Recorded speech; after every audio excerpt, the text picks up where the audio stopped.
Hello there, Cancers. Welcome to your weekly reading. I have an image that I'm going to relay to you, and it's going to serve as the foundation for this reading. I've been doing that with all the other signs, and it seems like people are pretty receptive to it. And it actually helps me get the overall energy from the spread. So I'm getting a lot of medieval imagery lately, and I just did the Leo reading, and so I feel like it might be specific to the first six signs because of this energy of chivalry. You guys are generally very courteous, and I feel like you want to be seen as someone who's polite, who has good manners, who do things for other people out of the kindness of their heart. So there's this sense of chivalry. So first of all, what I'm seeing is there's a dragon over here. It's a green dragon. It's kind of plump and kind of chubby, so it doesn't look too menacing, and it doesn't look like it eats people or kills people. It's green and it's on this side. And then I see a man. He's short. He's probably like 5'3", 5'4".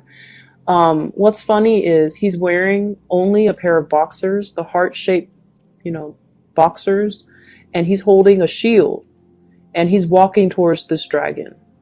And then behind him, I see a woman. They're about the same age, and it seems like they might be an odd couple, but she's tall. She's like probably 6 feet tall. She's also holding a shield. She's wearing those medieval dresses, and she's behind him, and they're both headed towards this dragon. So when I saw that, I was just thinking, it seems like there's a major thing in your life that you're heading towards or you're doing that you're not fully prepared for. That's what I'm getting. Because the way I looked at this dragon, it looks plump, and you might assess the situation like, oh, it's harmless. It's not going to, hurl fireballs at me and roast me alive, because in your eyes, you're like, it's plump. It doesn't look too menacing, but you're wearing your boxers and you're headed towards this thing that is, 10 times your size. It could be very careless with you and hurt you. And then there's also somebody behind you, a woman or somebody that, we equate to as somebody that you're supposed to protect.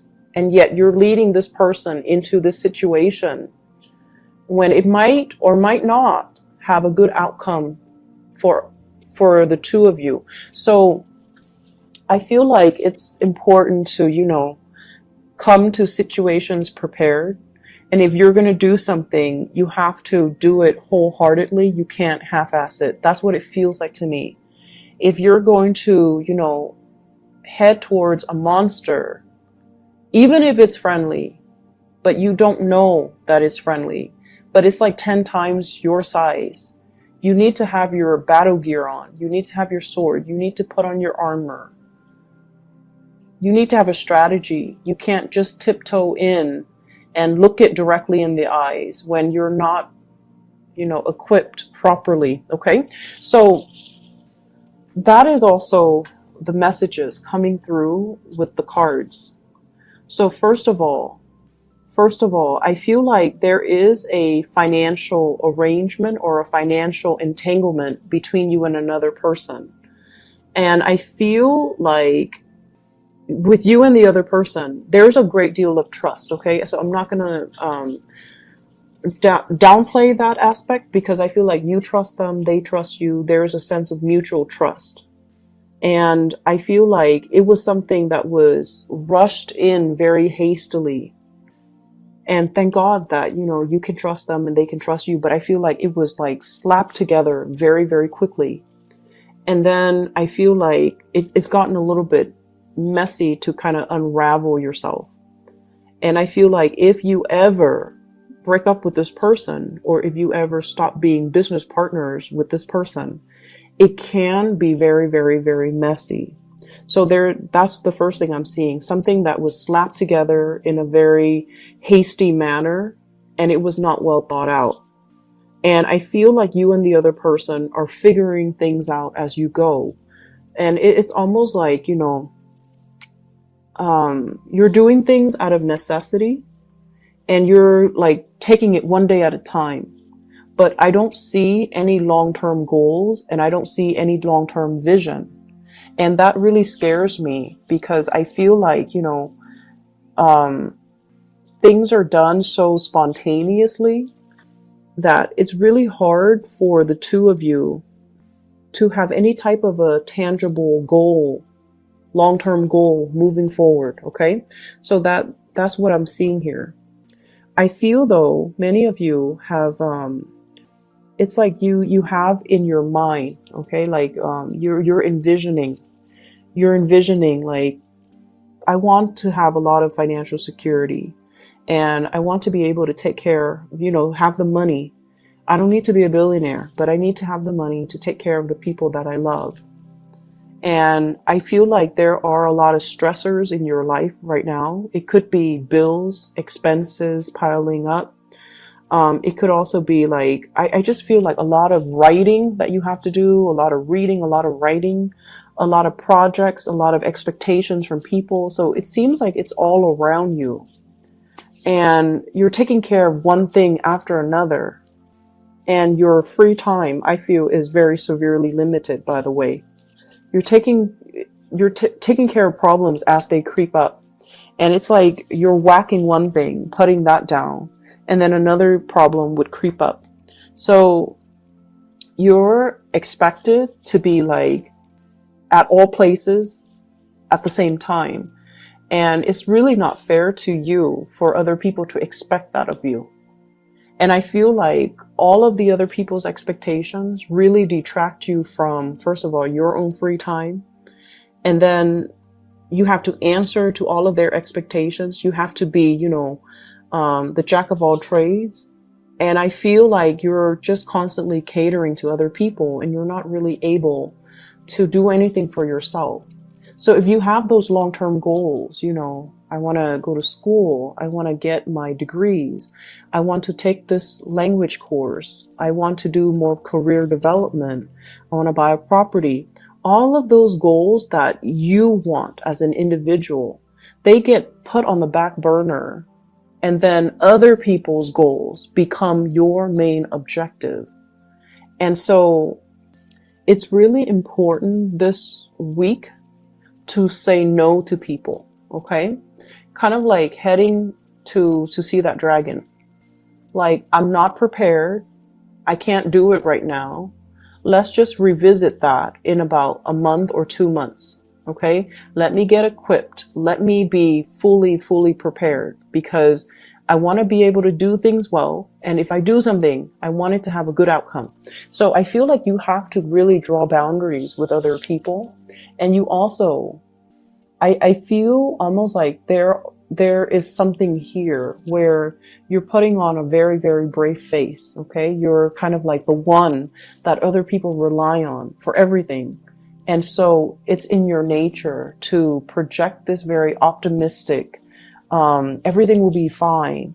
But I feel like you're constantly reassuring other people everything's going to be fine. But deep down, you don't feel that way. Deep down, you don't feel that way. And so you need to tell yourself too that, it's like you're convincing other people, but you're not really convincing yourself. So it's time to pull back your energy, focus on yourself, and not do so much and worry so much about what everybody is doing.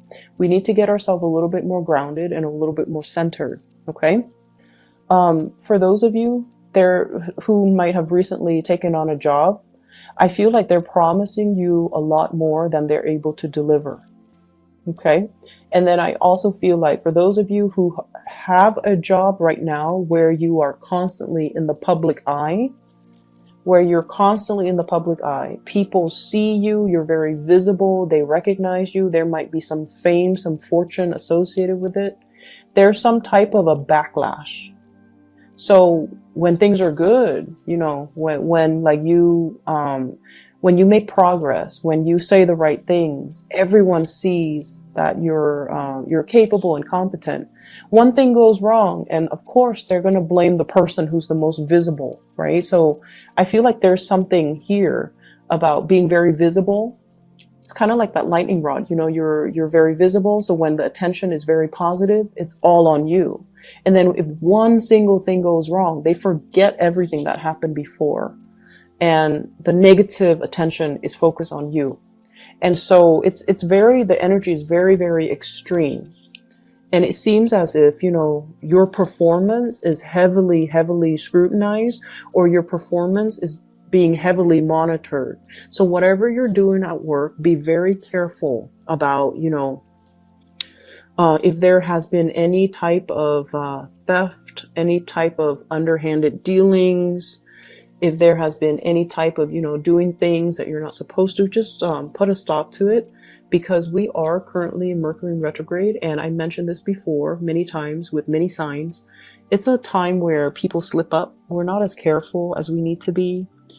And things get found out. Okay, so I feel there's an element here about secrets being unearthed. We have here the High Priestess, secrets coming to light, and it could create a big rift between you and other people. Three of Swords, separation, pain, anxiety. And so that's what I'm feeling here. There was, when I got the image, there was a person, there is a person behind you. And I feel for many of you, you're with somebody that takes a lot of risks. They're very, very risky. So this can be mild, where, you know, they're inspiring to be with, they're fun, and the two of you have, you know, you go on many adventures together. Okay? Like, you travel together, you see a lot of cool things, you go to concerts, you try a lot of new things together. So it's that, you know, the man, and then I see the woman, and I'm so sorry. The image was very heterosexual, but, you know, for same-sex couples, it could be the same way, where you have somebody, if you're in a relationship, they're very fun. You kind of egg each other on. You experience life together. But from the extreme end, it's somebody that can, you know, it's somebody that you could potentially make very bad decisions with, because the two of you egg each other on. Okay, so let's not let it go overboard. Okay, they definitely I feel like there's a sense of trust. It's a really interesting mix, because I feel like it's very new, but then the trust develops very fast, which is good. And then I see financial entanglement, like I mentioned, with the other person. So I feel like you and another person are just improvising. You could be musicians, where you, for example, you're a musician, you play a musical instrument, they're a singer, or they might be another musician, and then the two of you just improvise and back and forth, and you create really great music, beautiful music together. One person could be a singer, the other person can play the instrument, and you improvise, and you can get a crowd, you know, gather around you, because the two of you have great chemistry together. And so there's an element of being able to achieve fame from that. But I feel like it's a very risky venture. There's a big element of risk if you're not careful. But I definitely see, like, the ability to improvise with another person, the ability to kind of like telepathically connect with another person, where, you know, they hit a high note just as you hit a high note. It's really beautiful. It's hard for us to find people that are, you know, that can understand us on such a deep level. So I feel like the two of you have a lot of fun. But I would say that it's fun, but in terms of, you know, longevity, it might not be entirely stable. Okay. If you have recently relocated and broken up with like a person from your past, you have relocated like far, you've moved far away for a job, and you had to break off a relationship. I feel something about it coming around again, or at least you're going to be able to talk things out, or at least get some closure, or at least the other person will check up on you, see how you're doing, and there can be a transformation in that situation. So like, you might not be lovers anymore, but you could be friends. Okay. So I feel like, and they might even, you know, travel to see you, and the things will pick back up again. So I don't see an end to a separation, but I feel like the two of you have the opportunities to come back together eventually. It is important though to let go of exes. You're moving on to a new phase in your life. And I feel like, focus on the present moment, focus on what you're trying to achieve and where you are right now. And like I said, we can't half-ass things. We need to come to situations prepared. And a lot of the times, preparation means stop thinking about the past, stop living in the past, stop measuring your life with events, people, situations from the past. You need to ground yourself in the present so that you can be prepared for what the universe has in terms of opportunities for you, new love, new work opportunities, new things in general. So I feel like, preparation is not just about, for example, putting on your knee pads or, I don't know, like those, the gears, the helmet and the shin guards and things like that for a sporting event. It's not just about, having your sword and your shield and your armor ready, getting ready to fight. It's all about doing the simple things to simply be in the present moment so that you don't miss opportunities when they're calling to you. Okay. And then doing things half-ass as well. I feel like if there is a person from your past that you're thinking about heavily and you're like, okay, I'm over it. I'm going to get over this person.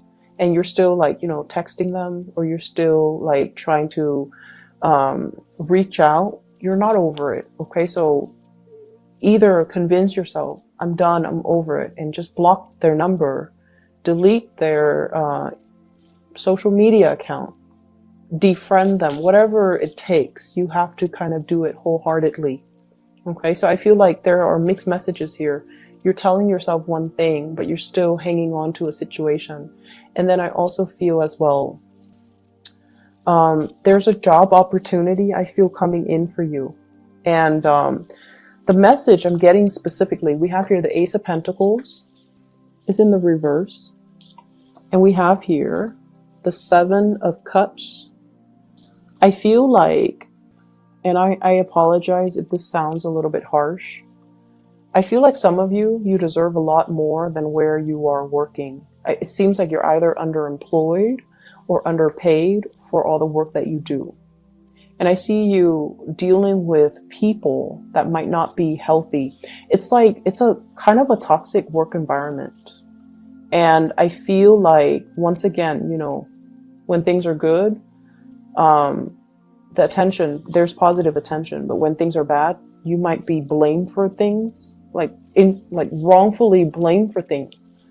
And so you don't need to put yourself in that situation. There are more opportunities out there for you.